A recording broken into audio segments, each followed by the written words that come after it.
అరుణాచలము అంటే పరమశివుడే.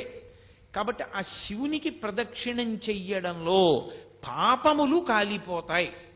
ఈ మాటని మీరు కొంచెం జాగ్రత్తగా అర్థం చేసుకోవాలి సుమండి. శాస్త్రంలో ఒక లక్షణం ఉంది, పాపము పరిహారమగుట అన్న మాట ఉండదు.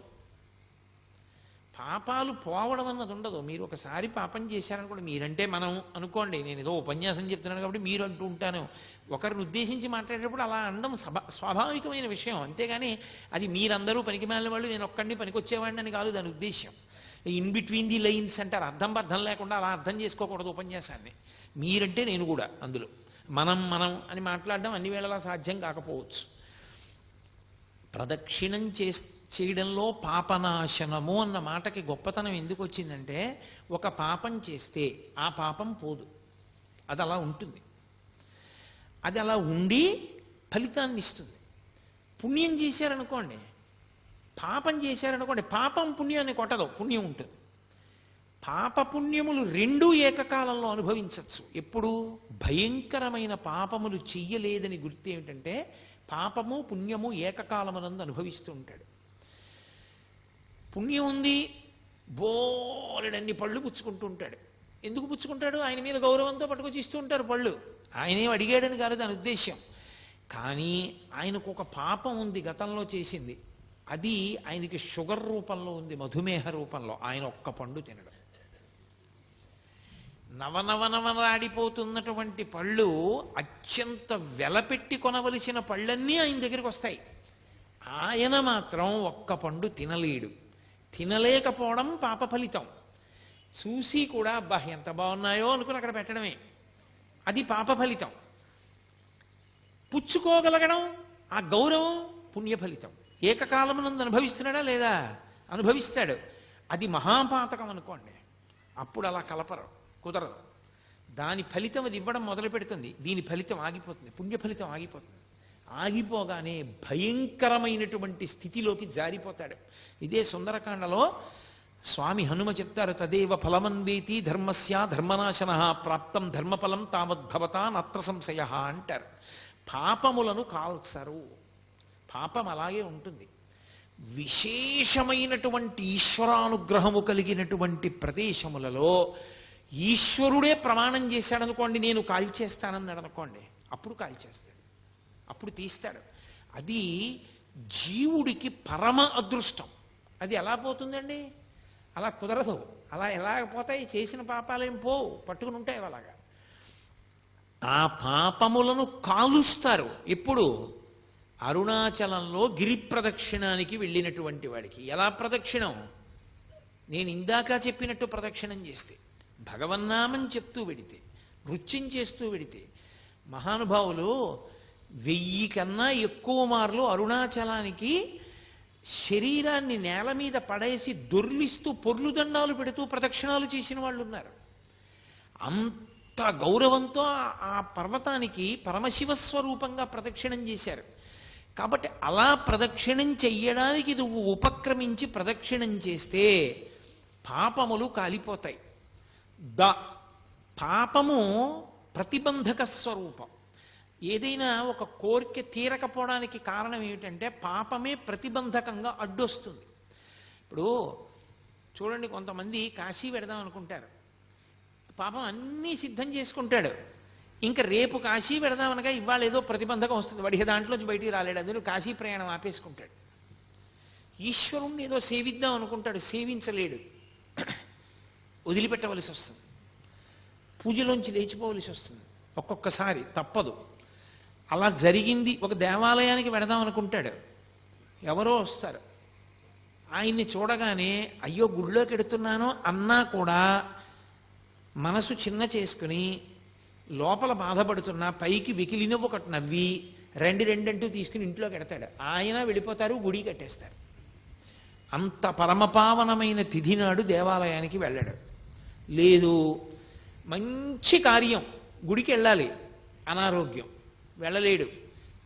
నేను శాస్త్రం చెప్తున్నానని గుర్తుపెట్టుకోండి. మీతో పాపము ప్రతిబంధకమై అడ్డొస్తుంది, మిమ్మల్ని చెయ్యనివ్వదు ఆ మంచి పని. అడ్డుపడి అప్పటికి మిమ్మల్ని అడ్డుపెట్టి తర్వాత తొలగుతుంది, కానీ కాలం దాటిపోతుంది. కాలం ఆగదుగా, కాలం వెళ్ళిపోతుంది. మీరు ఆ పుణ్యాన్ని సంపాదించుకోలేరు. సంపాదించకుండా అడ్డొస్తూ ఉంటుంది. అడ్డుపడినంత కాలం మీ కోరికలు తీరవు. పుణ్యబలం లేదు కాబట్టి మీ కోరికలు తీరే అవకాశం ఉండదు. కాబట్టి ఇప్పుడు పాపము కాలడం అంత గొప్పది. కోరికలను తీర్చుకోవడానికి, కోరికలంటే పనికిమాలిన కోరికలని కాదు నా ఉద్దేశంలో, జీవుడు అభ్యున్నతిని పొందడానికి ఏ కోరికలు మంచివో అటువంటి కోరికలు తీరడానికి అది కారణమవుతుంది. ఇప్పుడు నేను అమెరికా ప్రెసిడెంట్ అవ్వాలని ఒక ఆయన అడిగాడు, నాకు కొడుకు పుట్టాలండి అని ఒక ఆయన అడిగాడు. రెండూ కోరికలే, కానీ ఒక కోరిక పరమ ధార్మికం. మీరు మార్గం చెప్పచ్చు. అయ్యా మీకు కొడుకు పుట్టలేదా, ఓ పని చేయండి, మీకు సంతానం లేకపోతే ఫలానా దేవాలయాన్ని ఆశ్రయించండి అని చెప్పచ్చు. ఎందుకని? అది ధార్మికం, అది ఉండవలసిన కోరిక. సంతానం ఉండాలన్న కోరిక ఎవరికి ఉండదు?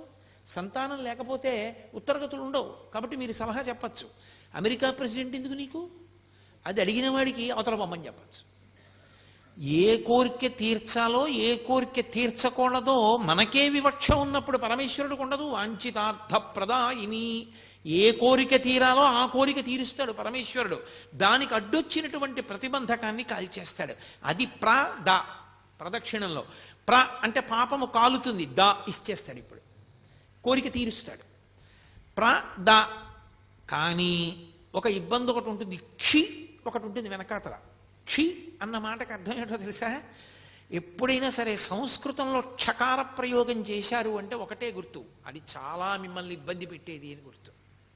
అందుకే సంస్కృతంలో ఏదైనా బాధతో కూడుకున్న విషయం చెప్పాలనుకోండి, అది చాలా కష్టమైన విషయం సుమండి అన్నది చెప్పవలసి వస్తే ఏం చేస్తారంటే శ్లోకంలో ఎక్కువ మార్లు వాడేస్తే మీరు ఆ శ్లోకం చూడగానే చాలా కష్టమైన విషయం ఎవరు అనుభవిస్తున్నారు అని మీరు గుర్తుపడతారన్నమాట. క్షితిక్షమా పుష్కర సన్నిభాక్షి యారక్షిత రాఘవ లక్ష్మణాభ్యాం సారాక్షసీభి వికృతేక్షణాభి సంరక్షిత సాంప్రతి వృక్షమూలే అంటారు మహర్షి. అన్నిసార్లు తిరిగింది అంటే సీతమ్మ ఎంత కష్టంలో ఉందో నువ్వు గమనించు.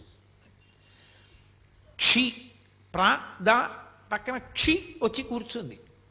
పాపం కాలింది, కోరిక తీరింది. ఎప్పటికీ ఈ జన్మకి ఒకటి ఉంది, అది చాలా పెద్దది. ఆ ఏమిటో తెలుసా? సంచితం.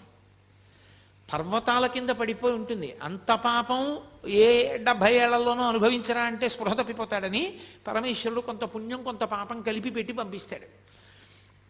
ఈ వలన ఏమవుతుందంటే వాసనాబలం ఉండి ఏ చిన్న పని చేయనివ్వండి ఫలితం అపేక్షిస్తాడు. నాకు ఈ కోరిక తీరాలండి అందుకు నేను ఇచ్చేస్తున్నానంటాడు. ప్రదక్షిణం చేసేటప్పుడు అన్న మాటకు అర్థం ఏమిటంటే, అన్న అక్షరానికి అర్థం కామ్యముతో కూడిన కర్మ నశిస్తుంది, దాని వలన చిత్తశుద్ధి కలుగుతుంది. కామ్యముతో కూడిన కర్మ అంటే ఏ పని చేసినా నాకేదో రావాలి. ఏమంటే పొద్దున్న గోపూజ చూశాను కదండి, నాకేమైనా వస్తుందా? వెంటనే ఓ 10 రూపాయలు కలిసి వచ్చేస్తాయా అని అడిగాను అనుకోండి, ఏమవుతుంది? 10 రూపాయలు ఇచ్చేశారు, పరమేశ్వరుడు 10 రూపాయలు అలాగో అలా కలిసి వచ్చేటట్టు చేశాడు. అయిపోయి ఎక్కడికో వెళ్ళారు, కాఫీ తాగారు, మీరు ఇద్దాం అనుకుంటుంటే మీ పక్కవాడు ఇచ్చేశాడు. అయిపోయిందా? మీ 10 రూపాయలు మిగిలిపోయిందా? చాలా. ఓ గోపూజ చూసిన ఫలితం ఓ 10 రూపాయలే. అదే ఎందుకు ఆ దిక్కుమాలిన ఫలితం మీకు? ఏం చేసుకుంటాం దాంతో? కామ్యముతో కూడిన కర్మలు చేయుట, ఇది చాలా ప్రమాదకరమైన విషయం. నేను చెప్పినంత తేలిక కాదు సుమండి. మీరు చూడండి, పుణ్యకర్మయే మీరు చేస్తూ వెళ్ళారనుకోండి, రోజు పుణ్యమే, వాడు ఏమి తప్పులు చేయడు. కానీ మనసులో మాత్రం ఓ కోరిక, ఈ పుణ్యం అంతా నేను అనుభవించాలి, ఈ పుణ్యం అంతా అనుభవించాలి. ఇంత పుణ్యం చేసేసాడు, విపరీతంగా చేసేసాడు, చచ్చిపోయాడు, అయిపోయింది, ఈ శరీరం పడిపోయింది. ఏం చేయాలి పరమేశ్వరుడు? ఆ పుణ్యం నన్ను అనుభవింపచేయి, నా పుణ్యం అనుభవింపచేయి, ఆ పుణ్యానికి ఫలితం అని అడిగాడు కాబట్టి ఆ పుణ్యం అంతా అనుభవింపచేయాలా? ఇప్పుడు అనుభవింపచేయడానికి ఆయన ఏం చేస్తాడంటే మిమ్మల్ని ఓ చక్రవర్తిని చేస్తాడు. ఓ 20 ఏళ్ళో 30 ఏళ్ళో చక్రవర్తిత్వం. బయటికి వస్తే వందిమాగదులు, పల్లకీలు, అంతఃపురాలు, ఈ భద్రగజాలు, విపరీతమైనటువంటి పేరు, ఐశ్వర్యం. ఇదంతా ఎక్కడిది? 80 ఏళ్ళు చేసిన పుణ్యం 20 ఏళ్ల చక్రవర్తిత్వంలో అయిపోయింది, 0. నువ్వు పుణ్యాన్ని అనుభవించేయడంలో పోతుంది సుఖంగా.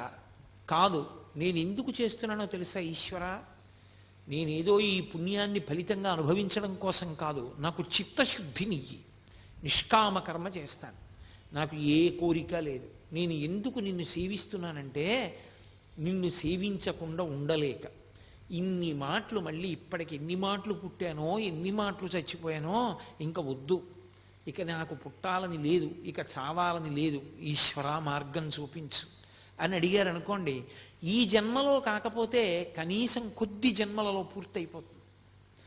ఎలా అయిపోతుంది అంటే చిత్తశుద్ధితో కూడినటువంటి స్థితి వలన జ్ఞానము కలుగుతుంది. ఆ జ్ఞానము వలన మోక్షం వస్తుంది. మోక్షం అంటే ఈశ్వరునిగా నిలబడిపోవుట, తన తత్వము ఆత్మతత్వము ఎరుకలోనికి వచ్చుట, అనుభవములోనికి వచ్చుట, అద్వైత స్థితి అంటారు. అది క్షి నిష్కామకర్మ చేత చిత్తశుద్ధి కలిగి నా పునరావృత్తి ఆగిపోవుట. ఇక పుట్టడు. అది ఈ జన్మలో అవ్వచ్చు, కొద్ది జన్మలలో అవ్వచ్చు, కానీ ఆగుతుంది, అటువైపుకి నడుస్తాడు. ఈ నాలుగింటిని ఇవ్వగలిగినది కనుక ప్రదక్షిణం, అందుకొచ్చింది ఆ మాట. కాబట్టి అది చిన్న చిన్న కోరికలు కోరుకుని ప్రదక్షిణం చెయ్యకు, నీకు అద్భుతమైన స్థితిని కల్పించగలదు. అందుకని నిష్కామముగా ఏ కోరిక లేకుండా ఆ క్షేత్రంలో స్థూల శివుని యొక్క రూపంలో ఉన్నటువంటి కొండకి గిరి ప్రదక్షిణం చెయ్యి అని. కాబట్టి ఆ ప్రదక్షిణ తత్వము అంత గొప్పదై కూర్చుంది. ఈ ప్రదక్షిణం చేయడంలో ఏ కారణానికి చేయనివ్వండి, బుద్ధి ఉందనుకోండి ప్రదక్షిణ తత్వం అర్థం అవుతుంది. ఒక్కొక్కసారి బుద్ధి ఉండదు. ఆ ప్రాణికి తనంత తానుగా బుద్ధి ఉన్న ప్రాణి కాదు, కానీ అది ఎందుకో పరిగెత్తింది కొండ చుట్టూ. బుద్ధి లేని ప్రాణైనా దానికి ప్రదక్షిణం యొక్క విలువ తెలుసుకునే అవకాశం దాని ఉపాధికి లేకపోయినా అది పరిగెత్తింది కాబట్టి పరమేశ్వరుడు ఫలితం ఇస్తాడు.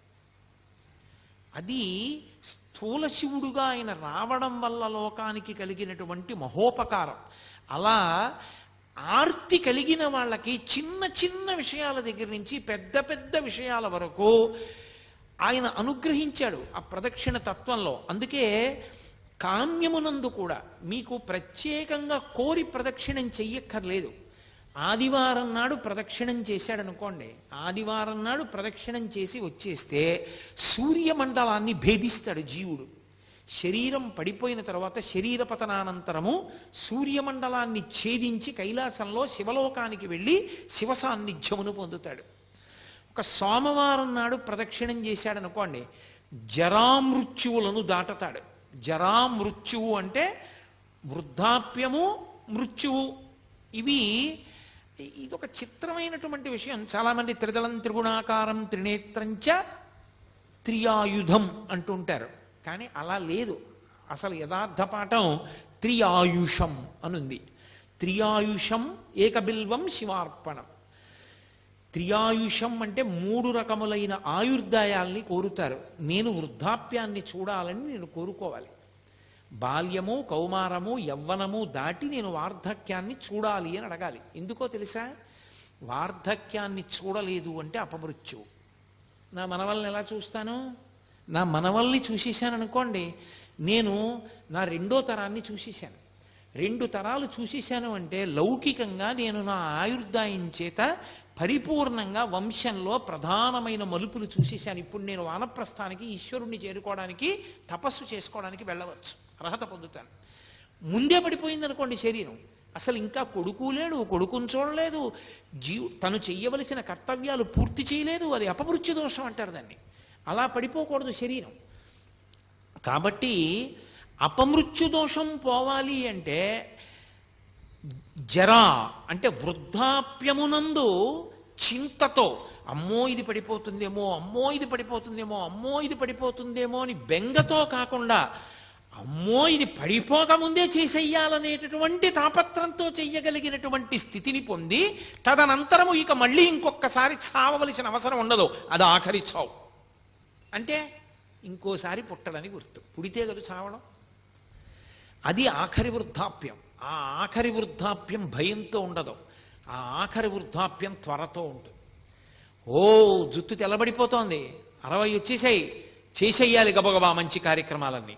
ఈపాటి ఓపిక ఉండగా సంధిబంధములు సడలిపోకముందే ఈశ్వరారాధన చేసేయాలి, ఈశ్వరుడిచ్చిన సమయాన్ని సాధ్యమైనంత వెచ్చించెయ్యాలి అని త్వర కలిగి భగవదారాధన యందు మగ్నుడవుతాడు. మగ్నుడై ఆ భావనతో భావనతో భావనతో భావనతో ఉన్న కారణం చేత శరీరం పడిపోతున్నప్పుడు కూడా పటికి బెల్లం తిన్న నోరులా ఆ పారవస్యంతో పడిపోతాడు. పడిపోయిన కారణం చేత భగవంతుని యొక్క స్మరణలతోనే వెళ్ళిపోయాడు కాబట్టి ఇక మళ్ళీ రాడు కాబట్టి ఇక ఇంకొకసారి చావడు, ఇంకొకసారి పుట్టుక లేదు, ఇంకొకసారి మరణము లేదు. అందుకని జరామరణములను దాటాలి అంటే సోమవారం నాడు ప్రదక్షిణం చేయాలి. నువ్వు వేరే ఏమీ అడగక్కర్లేదు. ఏ రోజు ప్రదక్షిణం చేసినా ఫలితమే. ఈ కాలమా ఆ కాలమా అలా ఏం లేదు. మంగళవారం నాడు ప్రదక్షిణం చేస్తే సార్వభౌమత్వము. అయితే నేను ఇక్కడ మీకు ఒక మాట చెప్పవలసి ఉంటుంది.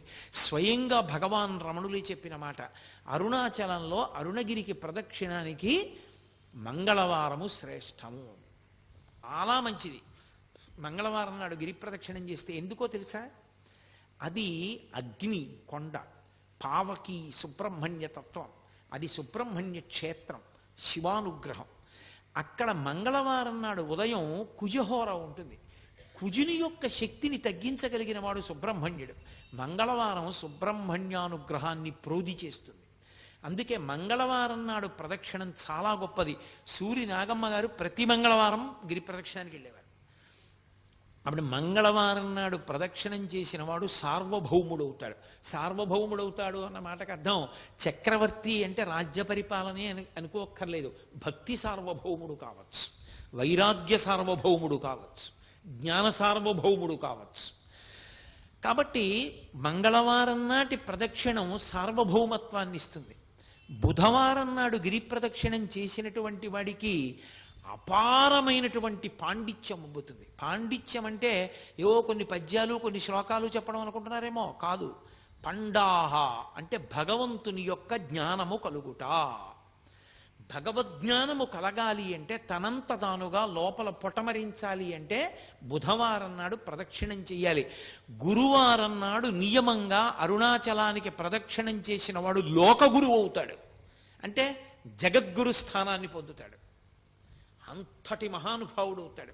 అంటే బహుశః లోకం కోసం పుట్టిన కారణజన్ముడే తప్ప కర్మ అనుభవించడానికి పుట్టిన జన్మ కాదది. అటువంటి స్థితిని పొందుతాడు. శంకర భగవత్పాదులు, ఒక చంద్రశేఖరేంద్ర సరస్వతి మహాస్వామి వారు, ఒక చంద్రశేఖర భారతీ మహాస్వామి వారు, నృసింహ భారతీ మహాస్వామి వారు, వీళ్ళందరినీ జగద్గురువులు అంటారు. ఆ జగద్గురు స్థానాన్ని అలంకరిస్తాడు. అది గురువారం నాడు జరిగేటటువంటిది. ఇక శుక్రవారం నాడు అపార సంపత్తి, ఇహమునందు విశేషమైనటువంటి ఐశ్వర్యాన్ని పొంది అంత్యమునందు విష్ణుపథాన్ని పొందుతాడు. విష్ణుపథం అంటే వైకుంఠం, వైకుంఠాన్ని పొందుతాడు. అది శుక్రవార ప్రదక్షిణ. శుక్రవార ప్రదక్షిణంలో సంపత్తి అన్న మాట నేను వాడినప్పుడు ఎంత డబ్బు వస్తుందండి అని నన్ను అడక్కండి. సంపత్తి అన్న మాటకు అర్థం ఏమిటో తెలుసా? తృప్తి. నాకున్న దాంతో నేను తృప్తిగా ఉండడమే ఐశ్వర్యం. ఐశ్వర్యము అన్న మాటకు అర్థం ఏవో ఉంటే సంతోషం అయితే నీ జన్మలో సంతోషం అన్న మాటకు అర్థమే ఉండదు. ఎన్ని తెచ్చి నీ దగ్గర పెట్టినా నీకు ఇంకా లేనిదోటి ఉంది. నీకు ఏది ఉందో దాన్ని చూసుకుని మురిసిపోవడం నీకు అలవాటైతే నిన్ను మించిన ఐశ్వర్యవంతుడు ప్రపంచంలో లేడు. కౌపీనవంత కలు భాగ్యవంత అంటారు శంకరాచార్యుల వారు. గోచీ పెట్టుకున్నవాడంత ఐశ్వర్యవంతుడు ఎక్కడున్నాడన్నారు. అన్నీ వదిలి ఇది చాలని వాడు సంతోషంగా గోచీ పెట్టుకు తిరుగుతున్నాడు. ఇన్ని పట్టు పీతాంబరాలు కట్టుకున్నా ఏదో లేదని వీడు ఏడుస్తూనే ఉన్నాడు. అందుకే చక్రవర్తులు కూడా అన్నీ విడిచిపెట్టిన ఋషుల ఆశ్రమానికి వెళ్ళి కూర్చుని శాంతి పొందేవారు. వాళ్ళు అన్ని విడిచిపెట్టి శాంతి పొందారు. అన్ని ఉండి అశాంతిలో వీడుంటాడు. శాంతి ఐశ్వర్యం. అందుకే మనకి సనాతన ధర్మంలో ఏం చేసినా ఓం శాంతి శాంతి శాంతి అని పూర్తి చేస్తారు. శాంతిని మించిన పరమైశ్వర్యం, తృప్తిని మించిన పరమైశ్వర్యం లోకంలో ఇంకోటి లేదు. నాకు ఈశ్వరుడు ఇవ్వలేదని ఏడిచేవాళ్ళు చాలామంది ఉంటారు. నాకు ఈశ్వరుడు ఏమివ్వలేదని అడిగేవాడు కోట్ల కోట్ల మందిలో ఒక్కడే ఉంటాడు. అలా అడగగలగాలి అంటే వాడు నిత్యతృప్తుడు సంతృప్తుడై ఉండాలి. వాడు బ్రాహ్మణుడు, వాణ్ణి మించిన బ్రాహ్మణుడు లేడు. అందుకే వ్యాసుడు దేవి భాగవతం చెప్తూ పరమేశ్వరుడు కూడా ఎవరి పాదములకు నమస్కరిస్తాడని అడిగాడు. అడిగి సంతోషోహి ద్విజన్మనాం, నాకు ఇది కావాలన్న కోరిక మనసులో లేకుండా, ఎప్పుడు నాకు అసలు ఏం లేదన్న దాని మీద దృష్టి లేకుండా, నాకు ఈశ్వరుడు ఏమివ్వలేదని మురిసిపోయేవాడు ఎవడున్నాడో అటువంటి బ్రాహ్మణుడి పాదములు కడిగి ఆయన పాదములకు నేను నమస్కారం చేస్తానన్నాడు పరమేశ్వరుడు.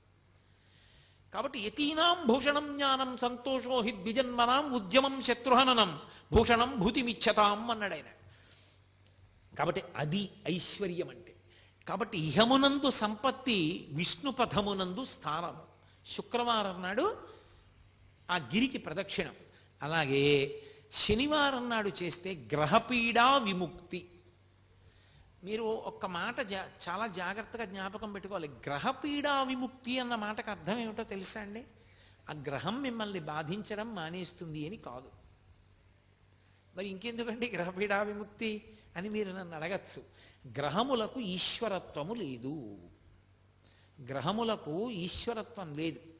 అందుకే నేను మీతో ఒక మాట చెప్తాను. ఒక దేవాలయంలో అనేకమైన దేవతామూర్తులు, నవగ్రహ మంటపం, గోపూజ జరుగుతున్నాయి అనుకోండి. మీరు ఏదైనా మరిచిపోవచ్చేమో కానీ గోవుకి ప్రదక్షిణం చేయకుండా మీరు వెళ్ళకూడదు. ఒక దేవాలయానికి ఎదురుగుండా ఒక ఆవు మేస్తోంది అనుకోండి, మీరు గుళ్ళోకి వెళ్ళడం ముఖ్యమా, ఆ గోవుకి ప్రదక్షిణం చేయడం ముఖ్యమా అంటే గుళ్ళోకి వెళ్ళడం కన్నా గో ప్రదక్షిణం ముఖ్యం. మీరు గుళ్ళోకి వెళ్ళి గోవును వదిలేసి వెళ్ళారనుకోండి, ఈశ్వరుడు కూడా అనుగ్రహించాడు. గోప్రదక్షిణమే గొప్పది. దిలీప చక్రవర్తి వృత్తాంతం లేదు, గోవును దాటిడితే ఏమయ్యాడు? గోవుకి ప్రదక్షిణం చెయ్యాలి. నవగ్రహ మంటపానికి ప్రదక్షిణ వదిలేశారనుకోండి, ఉపద్రవం రాదు. ఎందుకో తెలుసా? గ్రహములకు ఈశ్వరత్వము లేదు. కొంతమంది పొరపాటున శనీశ్వరుడు అంటుంటారు. శనీశ్వరుడు అన్న మాట లేదు, శనైశ్చరుడు.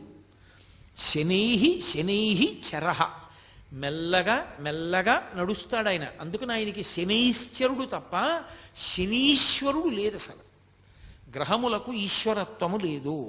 ఈశ్వరత్వము లేదు అన్న మాటకు అర్థం ఏంటో తెలుసా? ఆయన గుమాస్తాయే కానీ అధికారి కాడు. గుమాస్తా గారు వద్దు, ఈయనకి 2 ఎకరాల పొలం ఇవ్వకూడదు అని రాశాడు. కలెక్టర్ గారు ఫైన్ చూసి అక్కర్లేదు, ఇతనికి ఇవ్వచ్చు, పేదవాడు పాపం, ఇతనికి ఇవ్వడానికి తగిన కారణాలు నాకు కనపడుతున్నాయి కాబట్టి 2 ఎకరాలు ఫలానా చోటు ఇతనికి ఇవ్వండి అని రాశాడు. గుమాస్తా మాట నెగ్గుతుందా? గ్రహబాధ విముక్తి అన్న మాటకు అర్థం ఏమిటో తెలుసా? గ్రహముల యొక్క పీడ కింది స్థాయికి వెళ్ళిపోతుంది.